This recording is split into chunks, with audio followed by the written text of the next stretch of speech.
So ayan mga boss, meron ditong dinala sa akin na 4-stroke na grass cutter. So hindi daw magamit kasi nag-overflow.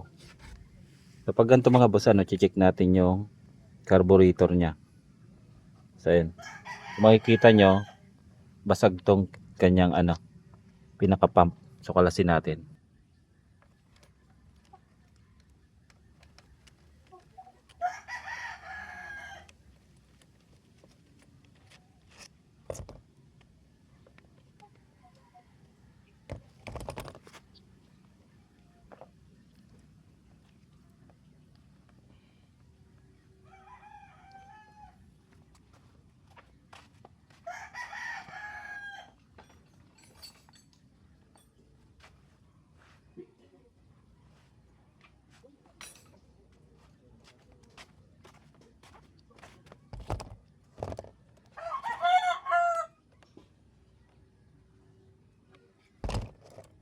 Tigas na.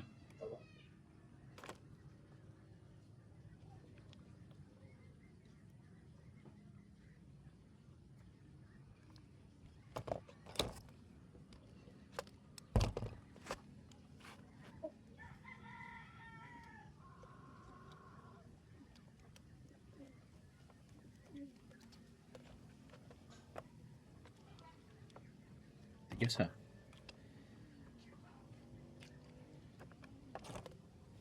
Dahil mga boss, basag yung pinaka pump niya. So kakalasin natin to. Check na natin yung kanyang diaphragm.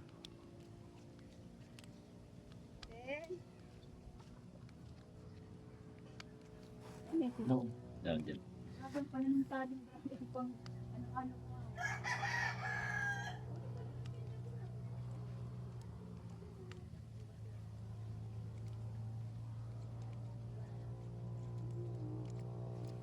So basic lang naman linisan to mga boss. Pero mas maganda, palitan na natin to ng repair kit. So magpapalit tayo ng to. One set na may nabibiling ganito. So ayan. Tapos yung spring tabi. Tapos ito ayan. Malutong na siya mga boss. Ayan, malutong na siya. Ayan, malutong na. Palitan natin to. Tapos yan.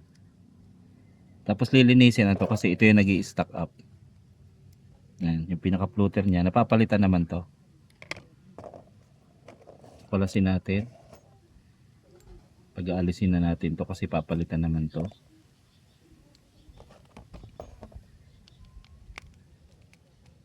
Tapos kalasin nyo rin to. Kasi mahirap linisin pag nandyan yan.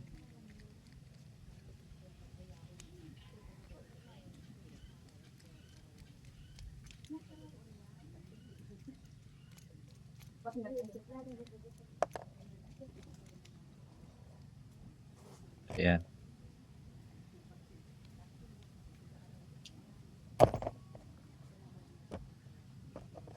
Okay. Tapos ito mga boss, alisin na natin to kasi papalitan natin to. Wala akong maliit na eh.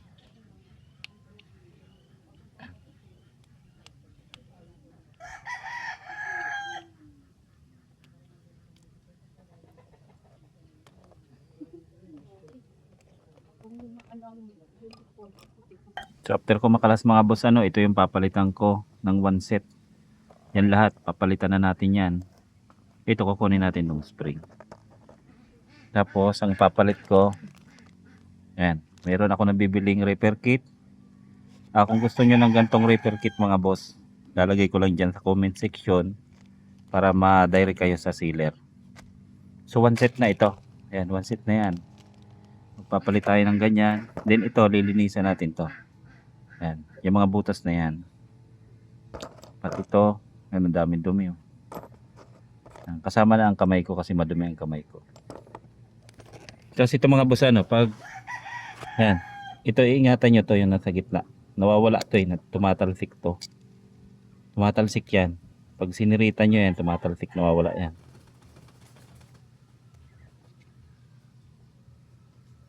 Kaya iingatan nyo na lang tong sa gitnang ito.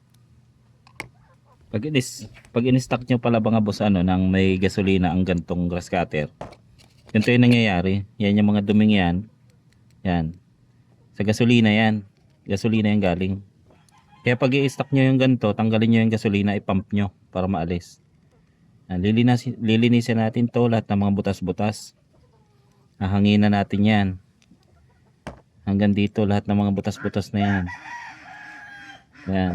Hanggang dito. So yun mga boss, after natin malinis, gaya ng sinasabi ko mga boss, tumatalsik to. So ito na siya, yan, nawawala yan eh. Yan. Kaya ingatan nyo yan, yung dito yan sa needle nya. So mag-a-assemble na tayo. Balik lang natin kung saan natin pinagtatanggal. Tapos syempre papalitan na natin to. Palitan na natin yan. So meron tayong repair kit. Mura lang to sa Shopee. Mura lang to.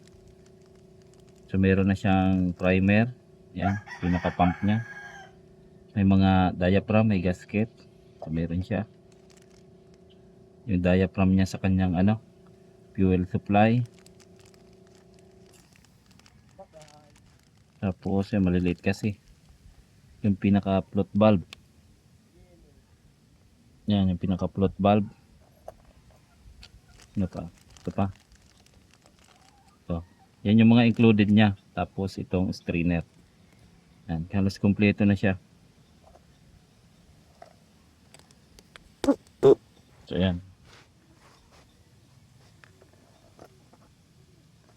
Ito mga boss, palitan na natin to. Tatanggal naman yan. Ito. Kasi may bago naman na. Lagay lang tong bago. Ganyan lang. Tapos tong strainer. Yan, pwede nyo palitan pag gusto nyo. Ito naalis to eh. Yan. Dami dumi. Dami pa rin dumi. Balik lang to. Tapos dito tayo mag-umpisa. Hanapin nyo lang yung gasket nito. Lagay natin yung gasket. So may guide naman yan, hindi kayo mawawala dito. Yan. Tapos yung spring. May spring siya. Then diaphragm. So may guide naman yan.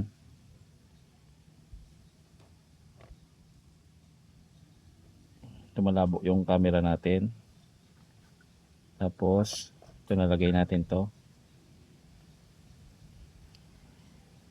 Yun, ganun lang kasimple. Tapos lahat pala inuna natin tong valve muna kanina. Balisin muna natin. Unahin natin tong valve. Itong kanyang valve. Doble yung nyo, spring nyo. Okay. Lagay natin tong valve. Medyo mahirap to ilagay. Itong kanyang. Ito mahirap siya itayo. Sana. Then mahirap to ilagay.